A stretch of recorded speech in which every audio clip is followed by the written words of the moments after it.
Hello there and welcome to another Friday night for the 200th episode of Not Your Average Globetrotter as a part of this NYAG series, this project that I have been doing for the past, I started the project a lot longer before starting to upload, but that's a different video for a different day. Or maybe at some point it might just be an audio-only exclusive podcast. In this Friday night episode, I wanted to get into a subject that I haven't really dived into on this channel for what feels like a while. I mean, I've definitely talked about Italian dual citizenship and moving to Italy, but this video, I kind of do want to focus a little bit more on the group of people who are of Italian descent, getting citizenship or already have their citizenship and moving to Italy, but a lot of the information will still be relevant to those people who aren't of Italian descent. There just might be a little thing here or a little thing there that you might have to change. And I was thinking, what a better time, especially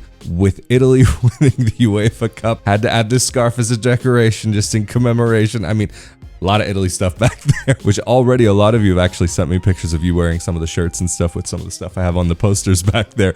But anyway, the first thing that I want to do are some of the steps that I've done, or even if I haven't done them, the things that I would recommend for somebody to do. But then also I do want to answer a question that I do commonly see. Because this first part, like the list of questions, I did recently actually put part of this as a written response to a post in a dual citizenship group on Facebook, but it's something that I know I hear a lot and that I get a lot of emails and private messages about, so I thought it was about time to just get recording this. And first, I just do want to get into a question that does come up a lot for any expat thinking about moving to any part of the world, not just specifically Italy. But I'm going to answer this at the end of the episode just because I think the video will help to create some context for the overall answer. But from Kaylee F on Instagram, hi there, Rafael. I've been desperately trying to find an answer to this question online, but I can't find a straightforward one. Is $21,000, I'm going to just assume US dollars here just to make things simple, is $21,000 enough to move to Italy for one person? You have no idea how much I'd appreciate if you could take the time to answer. I understand you're busy, but I am desperate, and I very much understand why this question would come up. And it's very understandable that this person hasn't found a straightforward answer because at the end of the day, there really isn't a straightforward answer. First, let's talk about everything else that I personally think is necessary to do when moving to Italy. So the first thing, no matter what you do, get your codice fiscale, your Italian fiscal code. I do have a video about this in going into a bit more depth that you can find.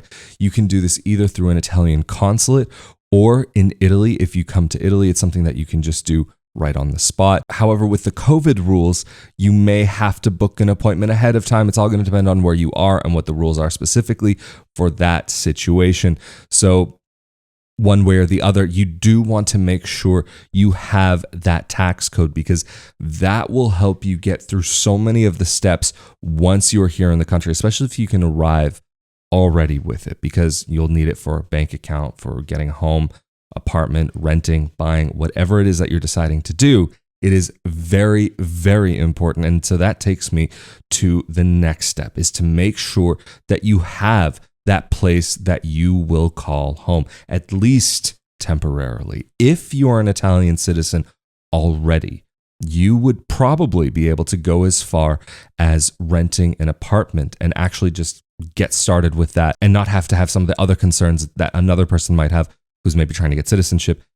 To get citizenship by descent in Italy, you do need an apartment also. But if you are already a citizen, that is definitely a little bit simpler. Not necessarily because of the renting process itself or the purchasing process itself, but because potentially some of the social aspects to renting an apartment here in Italy. There are some landlords, like I've mentioned, that don't necessarily want to rent to somebody who's never lived in Italy before. Some people just don't want to rent to someone who's not an Italian citizen. It all depends and can be very much up in the air, but it's not to say that you can't get an apartment here. But one of the tricky things for renting an apartment here in Italy or buying an apartment is how are you going to pay for it? How are you going to pay for the monthly rent and so on?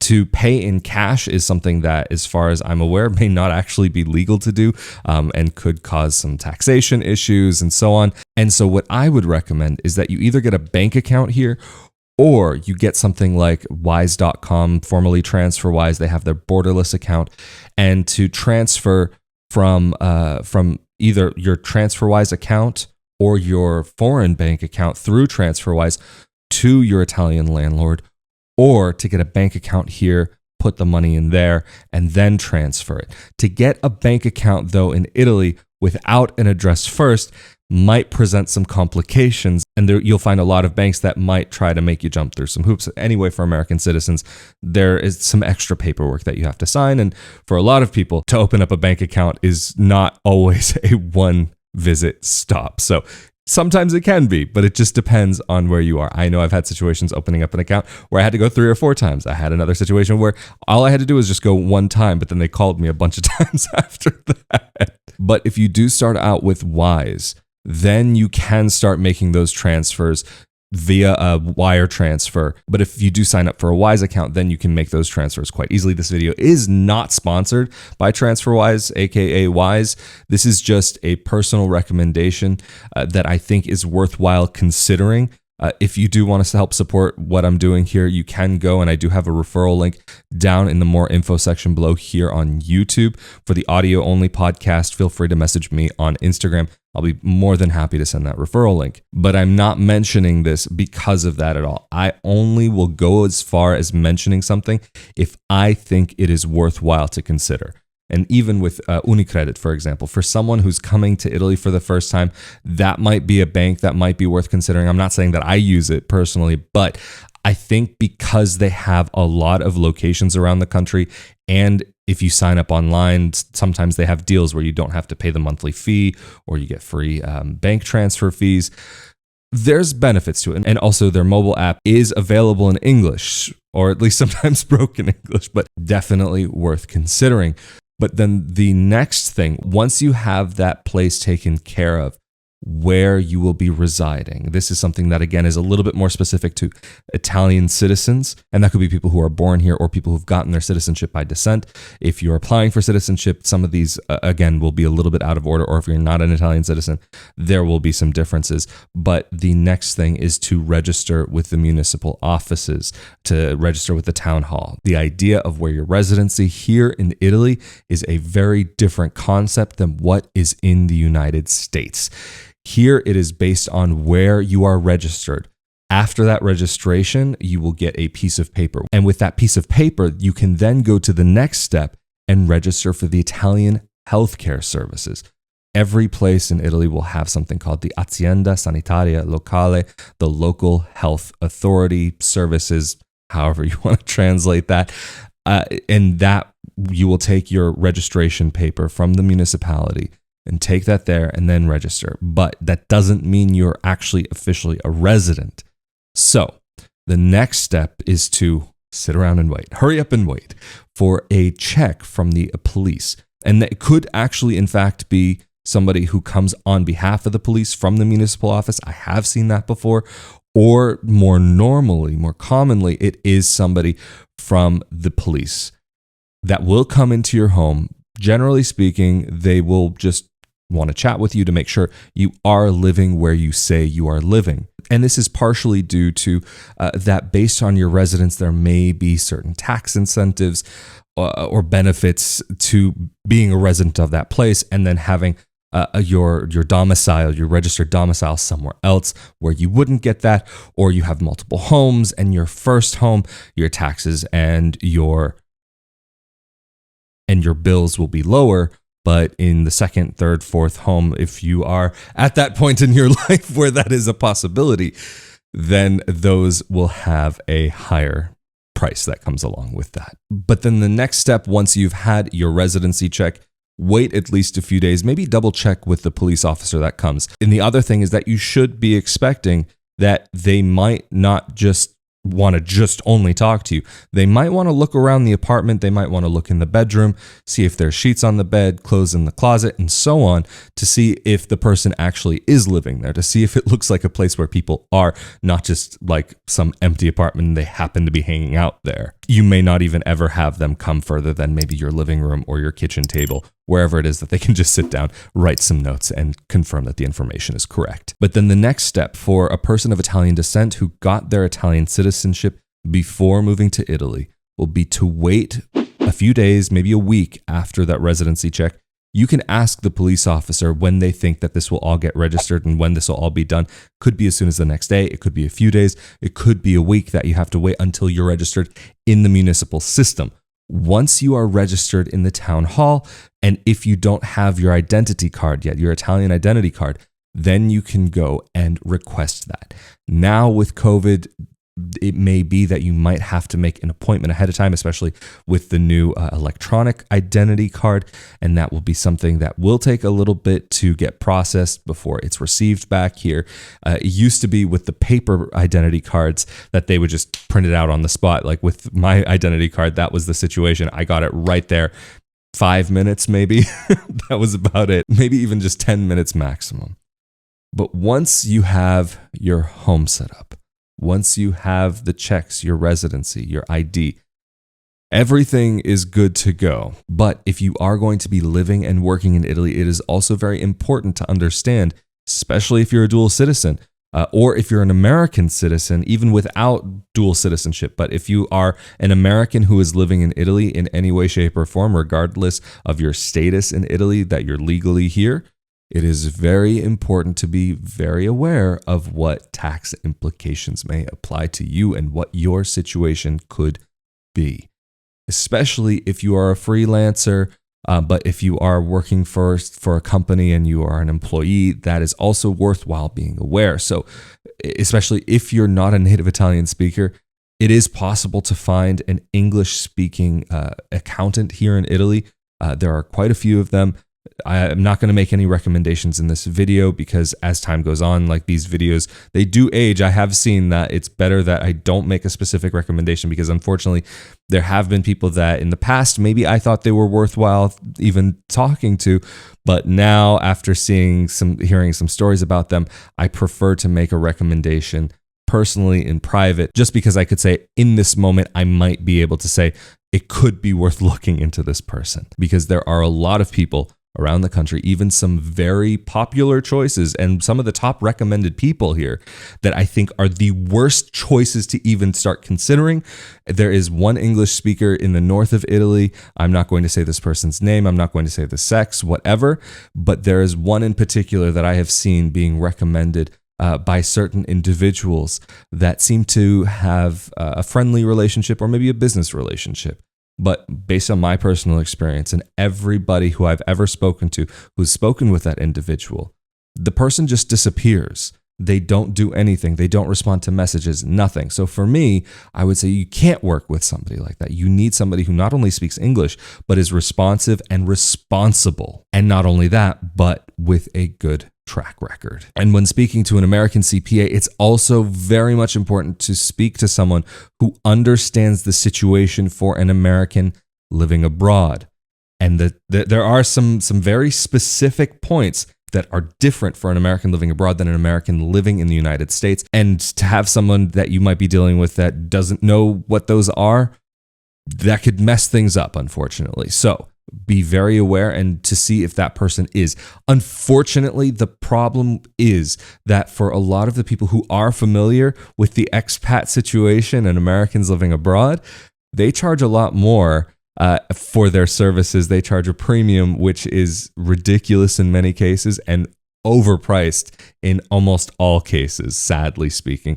There's a couple that seem to be okay. And I've mentioned this in videos before. I've been looking for years for one company that can deal with everything, and I have not found one that I personally say that I could trust. And also, if you are going to be a freelancer and living here in Italy and needing to open up a tax file here, it's great to have somebody who can help you with that and find out what code for the taxation and where you fit in and what you're doing to help you get the best situation for yourself that's legal and possible for you so that you end up spending the right amount on your taxes and also the Italian Social Security. Anyway, this is how I personally did things. And I want to get back to the question that I read at the beginning of this episode, because I think with all of this, it helps to give a little context that you need enough to be able to have your apartment, to live for a little while. And if you're coming to Italy, you also have to consider what's your situation? What are things going to look like for you?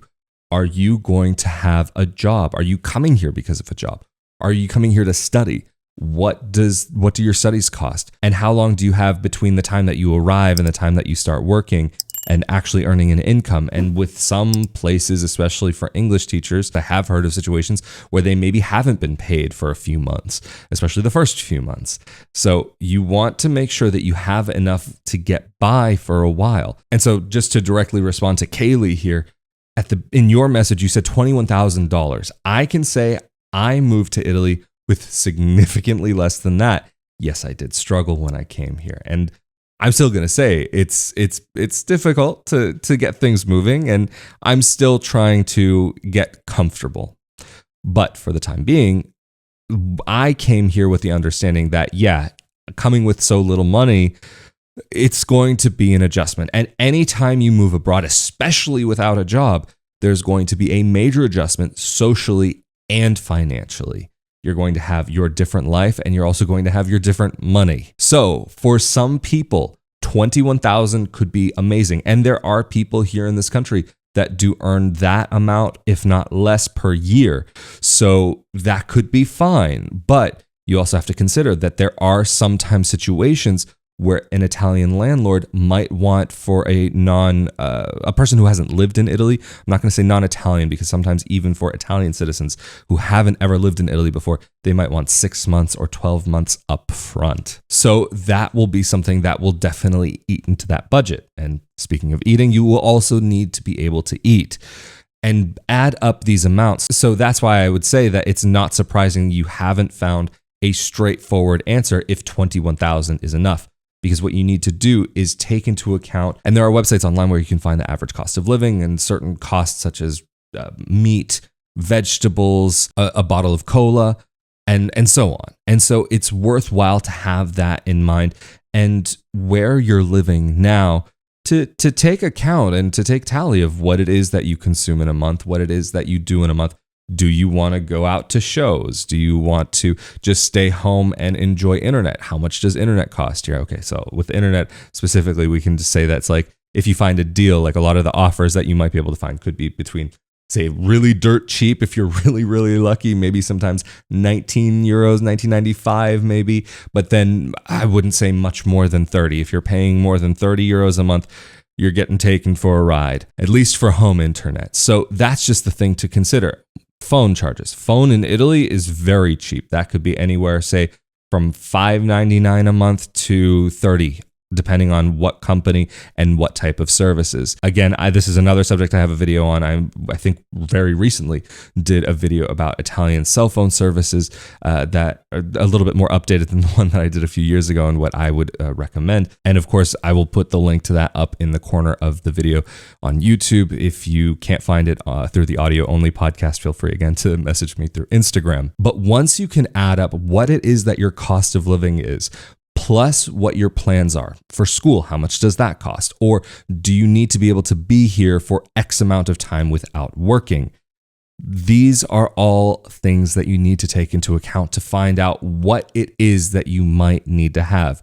Once you find out what that number is, if you are in the position to do it, I would say try to double that or triple that, because nothing ever goes to plan, especially not in Italy. But again, I moved here with far less, and I did struggle, but I am still alive to tell the tale. So anyway, I hope that this video was helpful and that you enjoyed it. Thank you so much for joining me for all of these 200 episodes of the Not Your Average Globetrotter project. Thank you so much for being a part of it, for supporting it, especially thank you so very much to the patrons who make content like this possible. Thank you all truly from the bottom of my heart for being a part of this and helping me to be able to create content like this on a regular basis. And those of you who've also purchased shirts, mugs, onesies, more, and posters like you see behind me with "That's it, I'm moving to Italy," "Pizza, pasta, amore," "Italy, enough said," and so much more. And also thank you so very much to those of you who've made one-time donations through rafaeldifuria.com/support, through PayPal. Thank you all so very much. It truly does make such a difference in my ability to move forward with this. And it has been such a pleasure to meet so many of you over these years.